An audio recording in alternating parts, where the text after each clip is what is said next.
Hello friends, नमस्कार, good evening. आप सभी का आपके अपने channel triple C by first study पर बहुत बहुत स्वागत है। तो आइए स्टार्ट करते हैं आज के इस क्लास को। और आज इस क्लास में 22 जुलाई ट्रिपल सी एग्जाम में पूछे गए कुछ इंपॉर्टेंट प्रश्न हमने शामिल किए हैं। ये सभी प्रश्न आप सभी के लिए काफ़ी इंपॉर्टेंट है। और आज के प्रश्न हमारे पास भेजे हैं अश्विनी कुमार बस्ती से, मिसाम जैदी हरदोई से, सारिक चंदौसी से और सत्यम तिवारी गोंडा से। तो आप सभी को बहुत बहुत धन्यवाद जो आपने हमें प्रश्न भेजे हैं। और आप लोग भी जब भी आपका एग्जाम हो अपने प्रश्न आप हमें अवश्य भेजें। प्रश्न आप हमें व्हाट्सअप कर सकते हैं 9452299436 पर, या फिर हमें मेल कर सकते हैं info.triplec@gmail.com पर। ठीक है, तो आइए स्टार्ट करते हैं। जो भी बच्चे क्लास में आ चुके हैं आप सभी एक बार शेयर कर दो ताकि और भी बच्चे और भी साथी इस क्लास को ज्वाइन कर पाएँ। तो आज का सबसे पहला प्रश्न है, who is the founder of internet, यानी कि इंटरनेट के फाउंडर कौन हैं। ठीक है, Charles Babbage, wind Surf, mark Zuckerberg या फिर नन ऑफ दीज। इसमें आपको बताना है इंटरनेट का जनक किसे कहा जाता है। तो यहाँ पर आपका राइट आंसर हो जाएगा option number B, wind surf को। आपको पता है चार्ल्स बेबेज को कंप्यूटर का जनक कहा जाता है और मार्क जुकरबर्ग को फेसबुक का जनक या फिर फेसबुक के फाउंडर हैं आपके मार्क जुकरबर्ग। कई बार पूछते हैं फेसबुक के खोजकर्ता कौन है, तो आपको बताना है मार्क जुकरबर्ग। तो अभी यहाँ पर हमारा राइट आंसर है option number B, wind surf है हमारे इंटरनेट के फाउंडर। ठीक है, क्वेश्चन नंबर सेकंड कहता है IRCTC से हम क्या कर सकते हैं। IRCTC से आप क्या कर सकते हैं, बस टिकट बुक कर सकते हैं, रेल टिकट बुक कर सकते हैं, पैन कार्ड अप्लाई कर सकते हैं या फिर बैलेंस की इंक्वायरी कर सकते हैं। और जो भी बच्चे क्लास में आ चुके हैं आप सभी एक बार शेयर कर दो ताकि और भी बच्चे और भी साथी इस क्लास को ज्वाइन कर पाएं। तो यहाँ पर हमारा सही जवाब हो जाएगा option number B, rail ticket आप बुक कर सकते हैं। क्वेश्चन थर्ड कहता है लैन शहर से बाहर भी फैला हुआ है, यानी कि लैन जैसे आप लोकल एरिया नेटवर्क का नाम देते हैं तो लैन एक सिटी से बाहर भी फैला हुआ नेटवर्क है। ट्रू फॉल्स में जवाब करना है तो इसका आंसर क्या होगा, ऑप्शन नंबर बी। ये आपका फॉल्स हो जाएगा क्योंकि लैन को आप एक बिल्डिंग या एक कैंपस में ही इस्तेमाल कर सकते हैं। क्वेश्चन नंबर 4 कहता है व्हाट इज द शॉर्टकट की for ruler in Libre office. Libre office में रूलर के लिए क्या शॉर्टकट की होती है, कंट्रोल जे, शिफ्ट जे, अल्ट जे या कंट्रोल शिफ्ट और जे। तो यहाँ पर कौन सा करेक्ट जवाब है आप सभी को बताना है। ऑप्शन नंबर आपका डी करेक्ट है। लिब्रे ऑफिस में रूलर के लिए कंट्रोल शिफ्ट और जे इस्तेमाल करते हैं। अगर आपको रूलर हाइड करना है तो कंट्रोल शिफ्ट जे इस्तेमाल करेंगे, और फिर से इसको वापस लाना है यानी कि अनहाइड करना है तो फिर से आपको कंट्रोल शिफ्ट और जे ही इस्तेमाल करना होता है। क्वेश्चन नंबर 5 कहता है PMJDY क्या है। व्हाट इज द PMJDY, इसका मतलब या इसका फुल फॉर्म आपको बताना है, इसका मीनिंग क्या होता है ये आपको आंसर करना है। तो यहाँ पर आपका सही जवाब क्या हो जाएगा, ऑप्शन नंबर हो जाएगा वी, प्रधानमंत्री जनधन योजना। यानी कि PMJDY का मतलब है प्रधानमंत्री जनधन योजना, और इस योजना का शुभारंभ हुआ था 2014 में। तो ध्यान रखना है सभी को, इस योजना को 2014 में लॉन्च किया गया था। क्वेश्चन नंबर 6 कहता है UPI से कितना अधिकतम ट्रांजेक्शन आप कर सकते हैं, मैक्सिमम ट्रांजेक्शन लिमिट क्या है UPI में, 2 लाख, 1 लाख, 10 लाख या फिर 5 लाख। यहाँ पर सही जवाब हो जाएगा option B, 1 lakh. Option number B आपका राइट है। क्वेश्चन कहता है OTP is type of dash password. OTP dash password का एक प्रकार है, मींस OTP किस प्रकार के पासवर्ड का एक प्रकार है। क्या स्टैटिक पासवर्ड है, स्टेबल, डायनेमिक, इसमें से कौन सा हो जाएगा। तो राइट आंसर है ऑप्शन सी, यह एक डायनेमिक पासवर्ड है। OTP का मतलब होता है वन टाइम पासवर्ड। पूरा नाम क्या होता है, वन टाइम पासवर्ड। आप इस पासवर्ड का इस्तेमाल केवल वन टाइम कर सकते हैं, एक बार ही कर सकते हैं, और हर बार आपको एक नया पासवर्ड मिलेगा, एक नया आपको कोड दिखाई देगा। तो यहाँ हर बार एक्सेस करने के लिए एक भिन्न भिन्न अलग टाइप से आपको कोड मिलता है। ठीक है, इसलिए इसको बोलते हैं डायनेमिक। ये आपका स्टैटिक नहीं होता है, डायनेमिक पासवर्ड होता है। आपको एक बार मिला, जब आप दोबारा लॉगिन करोगे तो आपको फिर से एक नया ही पासवर्ड मिलेगा जो कि दूसरा पासवर्ड होगा। ठीक है, तो यहाँ पर डायनेमिक का आपका करेक्ट आंसर है। अगला क्वेश्चन देखिएगा, what is the shortcut key to increase a column in Calc. Calc में कॉलम का जो साइज है उसको अगर आप बढ़ाना चाहते हैं तो क्या इस्तेमाल करेंगे, क्या शॉर्टकट की इस्तेमाल करेंगे। जैसे आपका यहाँ पे लिब्रे ऑफिस कैल्क है और इसमें क्या होते हैं, बहुत सारे कॉलम एंड रो होते हैं। तो बहुत सारे कॉलम एंड रो का कॉम्बिनेशन क्या कहलाता है, सेल कहलाता है। इसी को हम सेल का नाम देते हैं जो कॉलम एंड रो से बनती है। तो अब हम इस कॉलम का साइज बढ़ाना चाहते हैं, इसका जो साइज है ये वाला, इस साइज को हम इंक्रीज करना चाहते हैं, बढ़ाना चाहते हैं। तो क्या शॉर्टकट के इस्तेमाल करेंगे, ऑप्शन नंबर बी, अल्ट के साथ में राइट एरो दबाना है। अल्ट दबा लेना है, राइट एरो दबाते जाएंगे, ये वाला साइज हमारा इंक्रीज होता चला जाएगा। व्हाट इज द शॉर्टकट की for manage style in Libre office writer? Libre office writer में स्टाइल को मैनेज करने की शॉर्टकट की क्या होती है, ये बताना है। क्वेश्चन नंबर 9 आप सभी के सामने है, इसमें कौन सा करेक्ट जवाब है? स्टाइल को मैनेज करने के लिए क्या करते हैं, F11 का इस्तेमाल करते हैं। तो ऑप्शन नंबर हमारा सी राइट है। अगला क्वेश्चन पूछा है, अतुल्य भारत ऐप को किस उद्देश्य के लिए बनाया गया? ठीक है, अतुल्य भारत ऐप को किस उद्देश्य के लिए, किस पर्पस के लिए बनाया गया है? ऑनलाइन रिजर्वेशन के लिए बनाया गया है, प्रमोशन ऑफ टूरिज्म, या बिल पेमेंट, या फिर नन ऑफ दीज? बताओ इसमें कौन सा करेक्ट आंसर है? सभी बच्चों को जल्दी से बताना है क्या होगा इसका राइट आंसर। ऑप्शन नंबर आपका हो जाएगा बी, प्रमोशन ऑफ टूरिज्म, पर्यटन को बढ़ावा देना। पर्यटन को बढ़ावा देने के लिए अतुल्य ऐप को बनाया गया और इस ऐप को 2002 में लॉन्च किया गया। ठीक है, याद रखना है 2002 में इस ऐप को लॉन्च किया गया था। और इसका मीन क्या है, इसका मतलब क्या है? तो ये प्रमोशन करता है टूरिज्म का, यानी कि पर्यटन को बढ़ावा देने के लिए इस ऐप को बनाया गया था। ये भी आपको ध्यान रखना है। क्वेश्चन नंबर 11 कहता है, डिजी लॉकर को बिना आधार के एक्सेस किया जा सकता है। क्या आप बिना आधार के डिजी लॉकर को एक्सेस कर सकते हैं, इस सेवा का लाभ ले सकते हैं? तो यहाँ पर ये फॉल्स हो जाएगा, आप बिना आधार के डिजी लॉकर का लाभ नहीं ले सकते। देखो डिजी लॉकर क्या है, एक ऑनलाइन यहाँ पर आप डेटा अपना रख सकते हैं, डॉक्यूमेंट अपने रख सकते हैं। और यहाँ पर जो भी डॉक्यूमेंट होते हैं वो आपके मान्य होते हैं, वैलिड होते हैं। जैसे आपका कोई ड्राइविंग लाइसेंस है और जो आपने अपने डिजी लॉकर में रखा हुआ है, और आप इस ड्राइविंग लाइसेंस को दिखा सकते हैं। अगर आपकी कहीं वाहन आपका चेक होता है, आपसे मांगा जाता है, तो आप अपने डॉक्यूमेंट को यहाँ पर दिखा सकते हैं इस डिजी लॉकर में, वो आपका मान्य होता है। बाकी अगर आप कहीं से फोटो खींच करके दिखाते हैं तो वो मान्य नहीं होता है। जैसे आप अपना आधार कार्ड यहाँ पर देखना चाहते हैं या उसको फेच करना चाहते हैं, तो आधार कार्ड आपका यहाँ पर ऑटोमेटिक फेच हो जाएगा। जो भी डॉक्यूमेंट आपके आधार से लिंक होते हैं वो सारे डॉक्यूमेंट आप यहाँ डिजी लॉकर में फेच कर सकते हैं।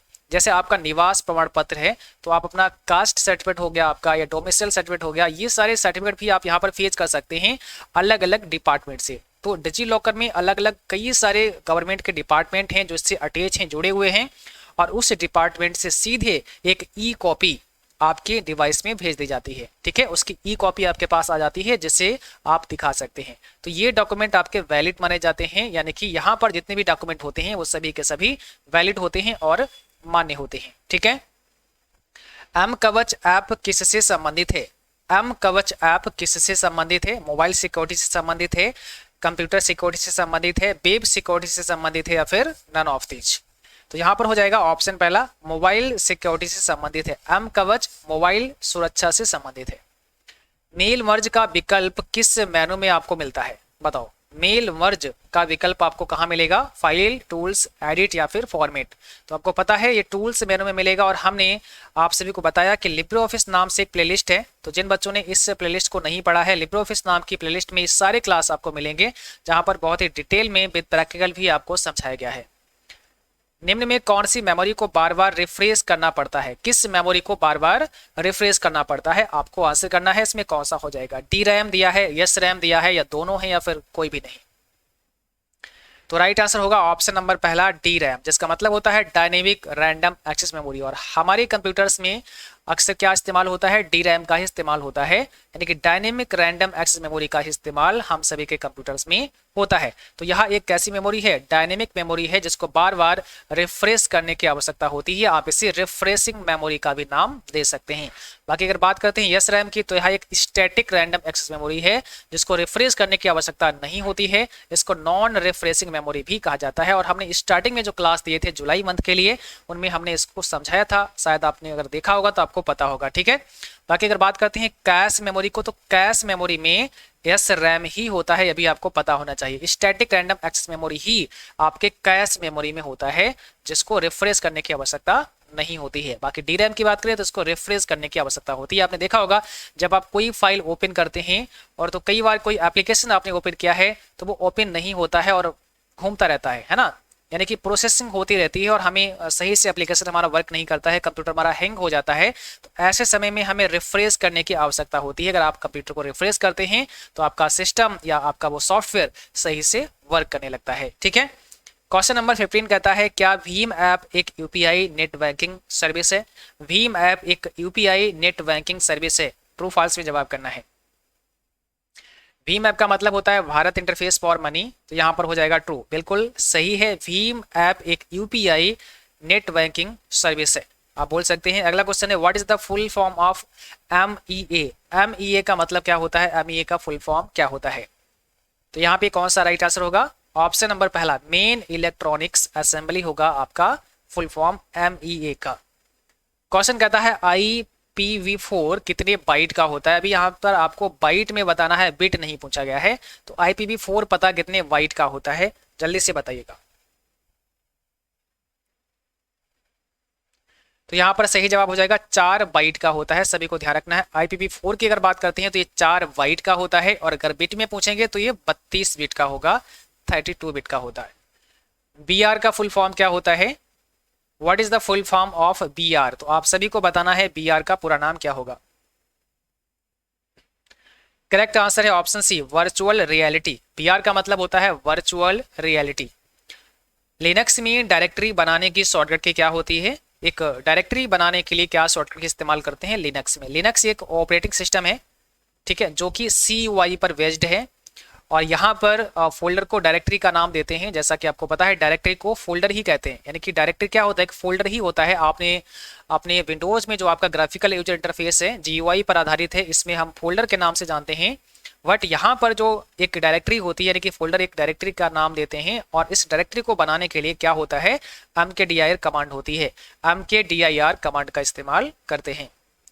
ईमेल संदेश को किस प्रोटोकॉल से भेजते हैं? किस प्रोटोकॉल के माध्यम से आप मेल भेजते हैं? जब आप किसी को मेल करते हैं तो किस प्रोटोकॉल की मदद से वो मेल आपका जाता है?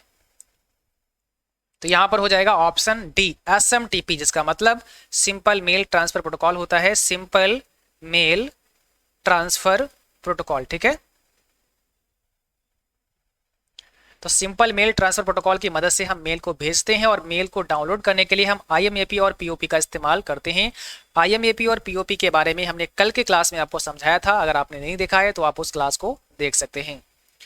व्हाट्सएप ग्रुप में किसी को टैग करने के लिए किस सिंबल का इस्तेमाल करते हैं? अगर हम किसी को टैग करना चाहते हैं तो क्या सिंबल इस्तेमाल करते हैं? यहाँ पर हो जाएगा ऑप्शन सी, @ का सिंबल होता है। अगर हम व्हाट्सएप ग्रुप में जो भी हमारे मेंबर्स जुड़े हैं, पर्टिकुलर किसी व्यक्ति को हम टैग करना चाहते हैं, किसी मेंबर को टैग करना चाहते हैं, तो हमें @ का सिंबल इस्तेमाल करना होता है। कैल्क में फुल स्क्रीन की शॉर्टकट की क्या होती है? आप किस शॉर्टकट की मदद से कैल्क में फुल स्क्रीन मोड में देख सकते हैं?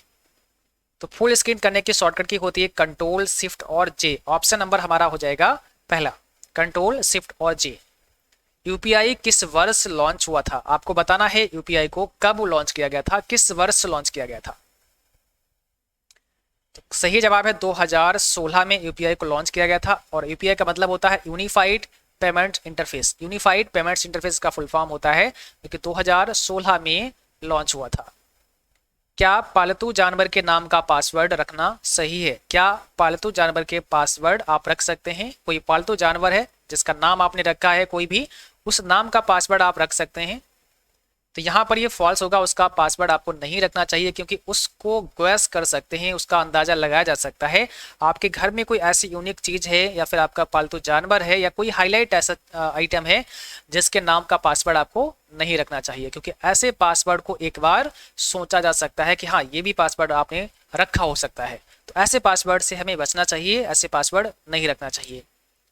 एटीएम का फुल फॉर्म क्या होता है? What is the full form of ATM? आपको बताना है एटीएम का पूरा नाम क्या होता है। और आपको पता है अगस्त एग्जाम 7 अगस्त से स्टार्ट होगा, तो जिन बच्चों का अगस्त में एग्जाम है आप सभी कमेंट बॉक्स में बता सकते हैं कि आपके लिए न्यू बैच कब से स्टार्ट करने चाहिए, और यहाँ पर ऐसे कितने बच्चे हैं जिनका एग्जाम अगस्त में होने वाला है। तो आप सभी कमेंट बॉक्स में अवश्य बताएं कि आपका एग्जाम कब होगा, ठीक है। यहाँ पर हो जाएगा ऑटोमेटेड टेलर मशीन। एटीएम का मतलब होता है ऑटोमेटेड टेलर मशीन। इंडिया का पहला सुपर कंप्यूटर IBM 400 है, क्या ये सही है? इंडिया का जो फर्स्ट सुपर कंप्यूटर है वो है IBM 400। यहाँ पर ट्रू फॉल्स में जवाब करना है।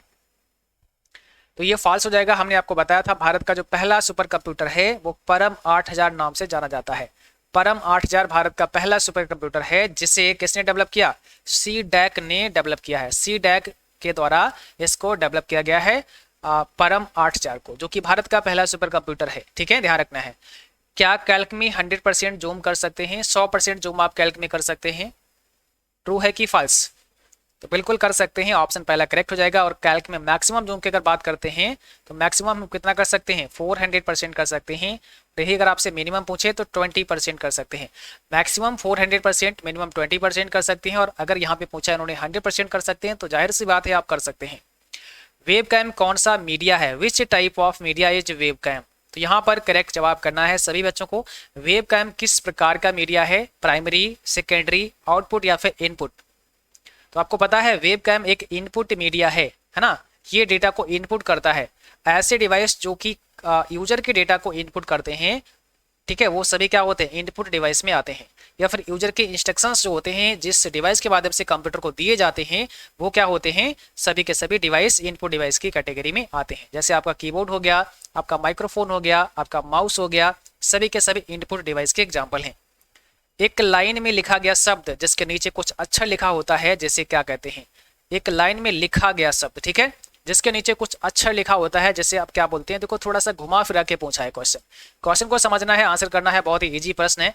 एक लाइन है जिसमें कोई आपने शब्द लिखा है, उस शब्द के नीचे लटका करके कोई अक्षर लिख दिया जाए तो उसको क्या बोलते हैं? उसी को सब स्क्रिप्ट का नाम देते हैं।